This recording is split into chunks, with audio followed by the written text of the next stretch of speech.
Eu passei os últimos anos, os últimos 14 anos, provavelmente, ou 15 anos, desde que a gente começou a ver em VTV, e antes disso, no meu site, no portal caifab.net, e antes disso, nos meus livros, eu venho lançando um princípio que muda a vida da gente, que revoluciona o olhar, a interpretação, a interpretação da Bíblia, da Escritura, porque um dos maiores problemas das pessoas é como ler a Bíblia. Porque você tem aqui um livro que, assim, em linhas gerais e bem superficiais, sem entrar em nenhuma forma de academicismo, ficando na simplificação absoluta, um texto que foi acumulado e juntado e compilado em centenas de anos. Foi crescendo de tabletes, de cuneiformes, para placas, para afirmações escritas e achadas em hebraico, antigo, e tudo isso apontando numa direção. Os 10 mandamentos estavam registrados, as tábuas da lei, depois os mandamentos secundários, que chega em Levítico, no fim de Êxodo, em Levítico, em Deuteronômio, especialmente, foram anotados por rabinos. Tudo isso foi atribuído a Moisés, mas obviamente não foi Moisés que escreveu. E aí vem todos os textos sobre os juízes, sobre o que aconteceu na tomada de Canaã por Josué, e depois o assentamento lá pelos juízes. Não foi tudo que foi sendo escrito, aconteceu e foram escritos. Foram anotadas as anotações principais. O texto veio a ser elaborado depois, construído, repassado, relido, corrigido, comparado, de modo que, para ser completamente sincero, a revisão absoluta que acabou criando os textos, a maior parte dos textos do Velho Testamento, foram organizados, produzidos e limpos e postos na sequência no período do cativeiro em Babilônia e, sobretudo, no período quando os babilônios foram sucedidos pelos medos e pelos persas, especialmente no período da hegemonia persa. Depois, os últimos livros do Velho Testamento foram produzidos nesse período onde os gregos já tinham começado a tomar o mundo, a helenização estava em processo, Alexandre o Grande estava conquistando, mas Israel já tinha voltado para a Palestina e iria entrar naquelas guerras entre Ptolomeus e Seleucidas. Aí o templo não terminava nunca, o segundo templo, problemas enormes dentro da comunidade. Então surgem os textos de Zacarias, de Malaquias, que são organizados nesse período, 400 anos antes de Cristo, 300 anos antes de Cristo, e mais do que isso, vem uma quantidade enorme de textos que são mencionados como o livro de Enoque, que tem sua menção e as suas inferências nos textos do Novo Testamento, mas que não foram incluídos no cânon dos judeus, nem posteriormente nos dos cristãos. E aí depois vem o Novo Testamento, que começa a ser produzido bem devagar. É a primeira carta de Paulo aos Tessalonicenses, não está na ordem quando a gente lê Mateus, Marcos, Lucas e João, não obedece uma cronologia de produção. Se a gente fosse obedecer uma cronologia, o primeiro livro do Novo Testamento seria primeiro aos Tessalonicenses, as cartas de Paulo, quase todas chegariam na frente. Então, nem cronologicamente a Bíblia está organizada, ela foi sendo amontoada, em textos que eram afins ou que mantinham estilos semelhantes. Textos de poesia, textos de sabedoria, textos de narrativa antiga, textos de profecia. Tem esses cortes que não tem nada a ver necessariamente com nenhuma cronologia. No Velho Testamento, quem tenta dar uma cronologia são os livros de Samuel, de Primeira e Segunda Reis, de Crônicas, tentam ser mais cronológicos, assim como o Êxodo dá uma cronologia. O Gênesis tem muitos espaçamentos, que a gente vira uma página e pensa que passou pouco tempo, e passaram muitos tempos acumulados frequentemente. Então, eu estou dizendo isso porque a maioria das pessoas, além de não saber essas coisas que são o beabá fundamental da escritura, o cara pega o livro e saber que não é um livro comum, é diferente.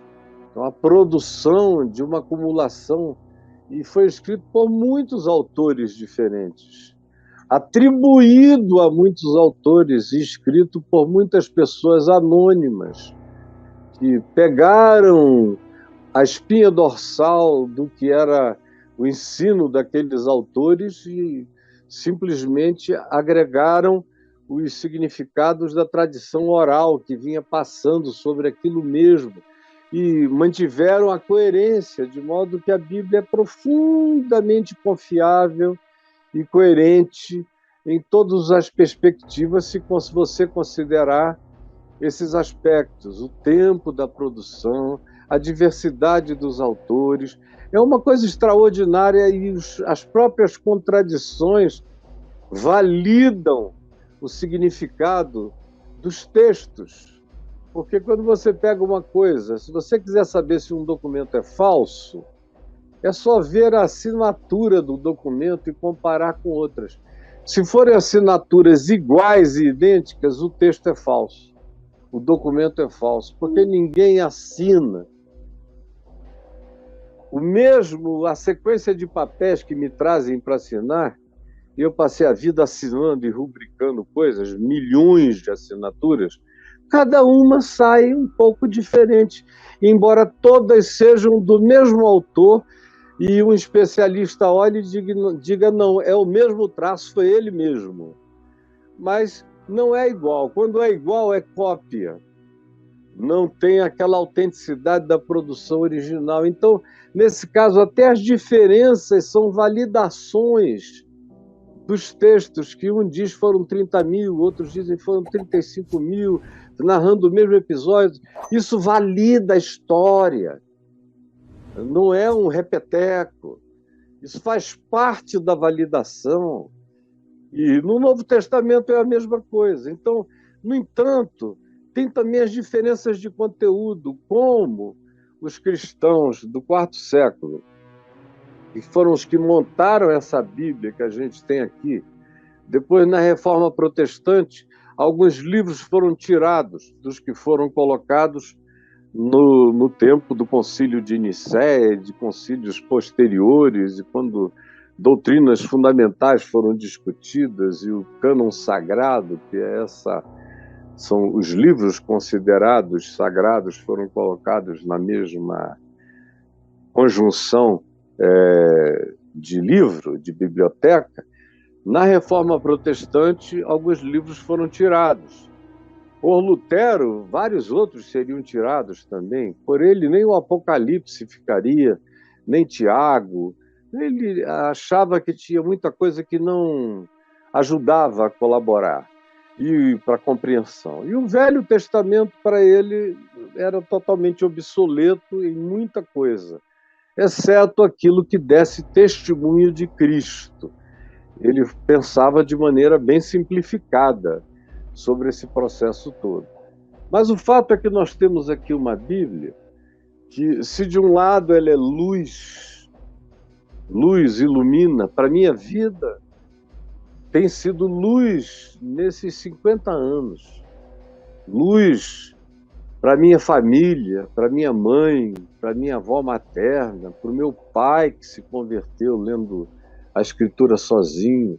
Para mim tem sido luz porque eu fui ajudado, discipulado, acompanhado desde o primeiro dia da minha confissão na fé, e sobretudo pelo meu pai, mas eu cresci muito, muito, muito sozinho, na leitura, no jejum, no autodidatismo voraz, que tomou conta de mim nos primeiros 30 anos da vida, numa leitura obsessiva de todas as formas de conhecimento e de absorção e de montagem de conjunção.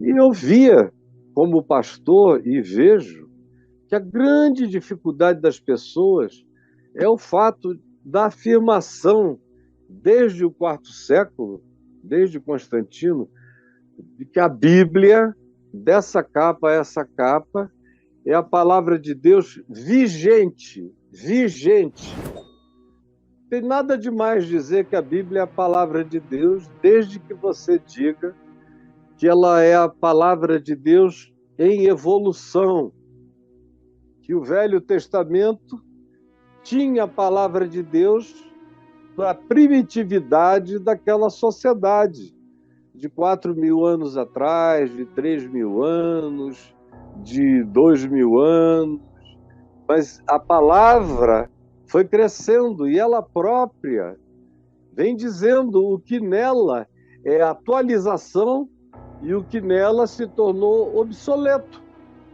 Jesus diz isso explicitamente, Paulo diz isso explicitamente. Você vê o apóstolo João dizer isso explicitamente. Você vê todos os que entenderam Jesus e o Evangelho dizerem isso explicitamente. Você vê o autor da Epístola aos Hebreus ser, então, mais explícito do que todos, dedicando praticamente quase toda a epístola dele a provar a obsolescência de significados antigos. Significados antigos que muita gente não conseguia admitir que tinham passado. E que em Jesus, o Verbo, a palavra, tinha sua atualização completa, plena e eterna, sem necessitar nunca mais de nenhum retoque. Era essa associação, era essa manifestação no Logos, no Verbo, na palavra eterna que é Cristo. No princípio era o Cristo, o Verbo, o Cordeiro, esse sentido de todas as coisas. E esse princípio eterno se encarnou, o Cristo se encarnou em Jesus. E em Jesus, Paulo e todos os apóstolos dizem que nós temos a plenitude de toda a revelação de Deus, a expressão exata do seu ser. A expressão exata do seu ser. Isso se repete de formas diferentes em afirmações distintas de distintos apóstolos. Ele é a expressão exata do ser de Deus. E ele mesmo diz, como tu perguntas, mostra-nos o Pai, Filipe. Tu não crês que eu estou no Pai, que o Pai está em mim? Quem me vê a mim, vê o Pai.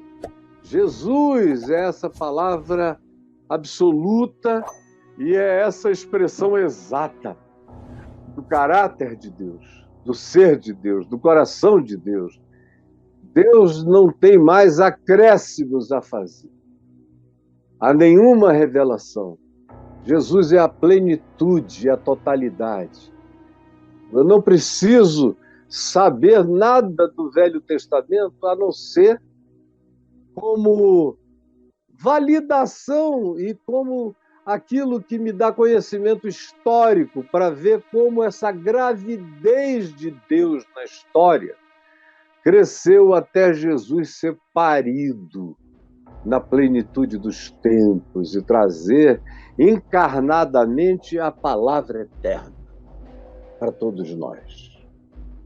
Esse é o meu esforço a vida inteira, porque enquanto o pessoal não entende isso, A Bíblia é um livro de confusão mental, porque os pastores não entendem, os seminários não ensinam, as homiléticas que tentam pregar as hermenêuticas, as interpretações aprendidas nas diversas denominações são furadas, elas ficam querendo fazer conciliação, sistematização de coisas que não são sistematizáveis, que acabam sendo contraditórias, que deixam as pessoas no meio do caminho, sem saber se atolam na lei de Moisés, e se são discípulos de Moisés, ou se são discípulos de Jesus, não compreendem como o Velho Testamento manda coisas que Jesus diz, não façam nunca mais, não é assim, eu porém vos digo,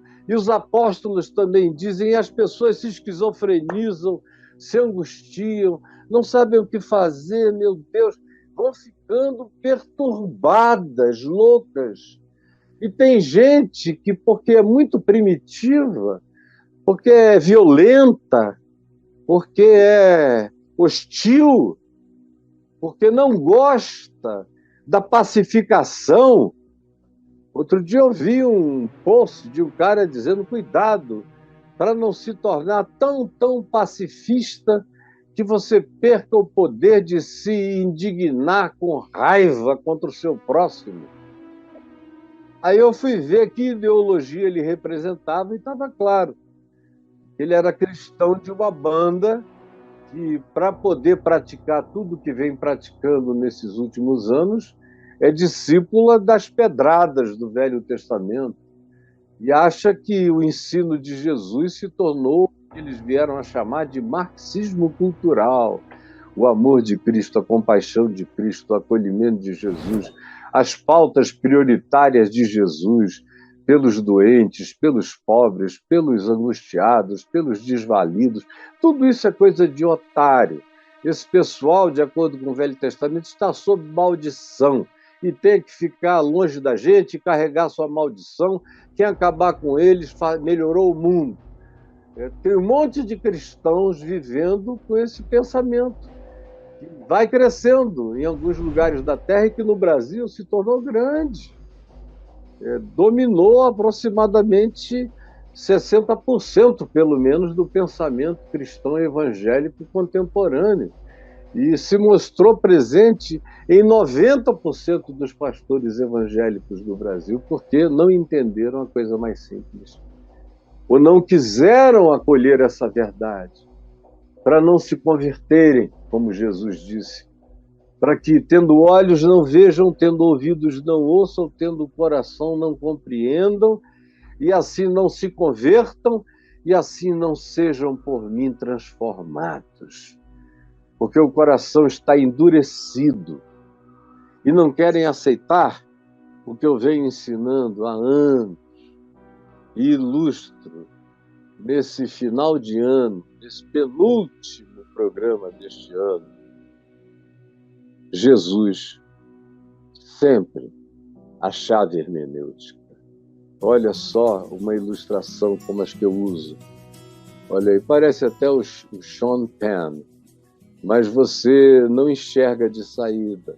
De cara você vai passando, é só um piano de cauda cheio de montagem, quando chega no ângulo certo você vê o rosto. De cara é só um círculo fechado, se você fica só preso ali olhando Moisés, olhando Deuteronômio, Êxodo, olhando os Juízes, olhando o fogo de Elias, olhando isso e aquilo, você não enxerga o rosto.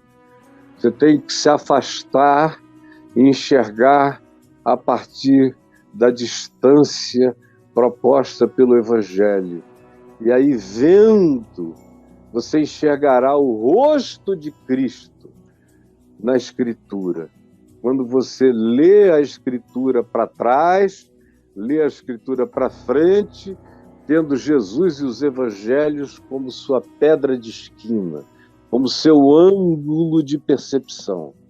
Jesus é meu ângulo de percepção de tudo. Jesus é minha mira. É por ele que eu olho. Eu abro o zoom da vida e vejo faces, discerno com clareza, enxergo. Quanto mais eu olho a partir de Cristo, mais clara fica a revelação, mais definidas ficam aquelas coisas que parecem contraditórias, mas que, vistas a partir de Jesus, fazem uma harmonia maravilhosa, mas só é percebida se Jesus for o ponto único de observação, for o ponto de partida, o ponto de vista, o ponto de referência, o ponto de chegada. Aí tudo fica claro, aí a gente compreende todas as coisas. Eu espero que esse ano não tenha terminado sem você ter absorvido isso. Absorva, isso vai gerar um recorte, como muitos outros recortes que estão aí no meu portal, caiofabio.net. Se você escrever Jesus, a chave hermenêutica, você vai encontrar em vídeo, aqui no canal no YouTube, onde você está, uma quantidade enorme de vídeos. No portal caiofabio.net, vídeos e textos explicando. Quando a pessoa entende isso, entende o que eu digo em 70, 80 aulas no meu curso aqui do Caio Fábio Exclusivo, sobre como compreender a Bíblia, como compreender a vida, para não ficar doente, esquizofrênico, conflituado, apavorado, pensando em Deus como um ente que a gente não sabe o que dele pode vir qualquer negócio, ele pode perder a cabeça, ficar com raiva e arruinar a gente. Para acabar essa insegurança, faça o Jesus, a chave hermenêutica, no meu curso, ou vá lendo no meu portal, ou vá vendo esses vídeos como esse que eu acabei de mostrar.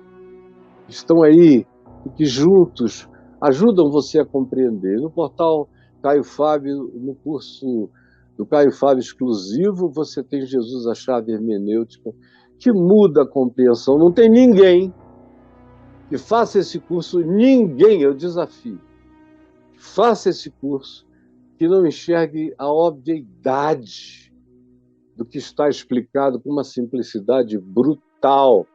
E daí em diante você não consegue mais ler a Bíblia do mesmo jeito, nem ver a história do mesmo modo, nem ver ciência da mesma forma, nem interpretar a arte do mesmo jeito. Tudo muda quando a mente de Cristo começa a ser formada em você a partir desse olhar aonde Jesus é a chave hermenêutica.